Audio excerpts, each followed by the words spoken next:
The international community's aspirations for the ongoing conflict in Israel to remain confined and not escalate into a broader regional war now appear to be dissipating, resembling a futile illusion of peace.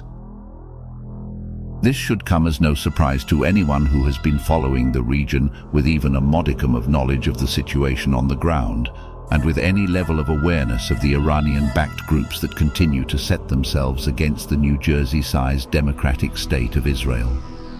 Consider this map showing the various Iranian-backed groups aligned against the state of Israel. Note the size and landmass of Israel's Arab Islamic neighbors compared to the size of Israel. The Jewish state lays claim to an area roughly the size of the American state of New Jersey. But for Hamas, Iran and their bloodthirsty allies, this is too much to ask. In fact, as we have all too often heard, the land must be free of Jews from the river to the sea. This is obviously an unrealistic scenario, a scenario in which a resolution can only be achieved by a decisive conflict. The IDF spokesman recently stated, "The security situation in the north will not remain as it is now." This IDF statement comes on the heels of increased threats from Israel's aggressive northern neighbors after Hezbollah rockets hit Israeli electricity company workers, with 1 critically injured and 5 seriously wounded.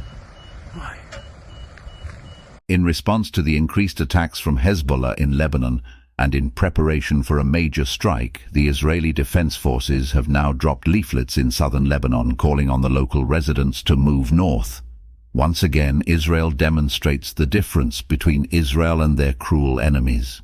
Israel is under no obligation to warn anyone of their upcoming military tactics, yet Israel goes to extreme lengths to warn the citizens in enemy territory to evacuate areas of upcoming conflict. It goes without saying that Hamas and their merciless allies would never offer Israeli citizens such a warning to evacuate before their ruthless missile bombardments or murderous rampages.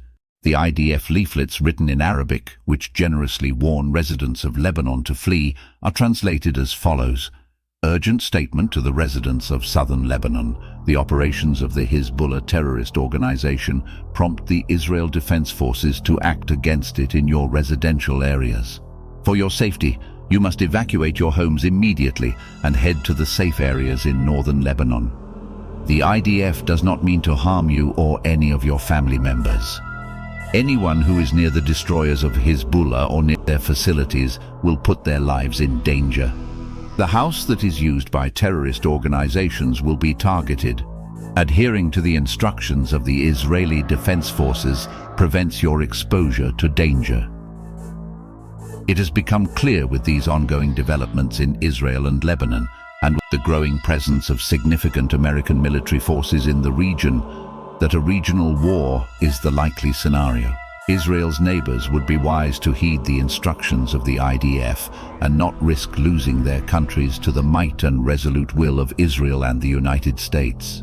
Israel has sought peace and made painful concessions for 75 years, while suffering endless military, terrorist and global media attacks. With the horrendous attack of October the 7th, Israel will now reply with swords of iron. As the IDF spokesman recently stated, the security situation in the north will not remain as it is now. Citizens of Lebanon, flee north while you still can.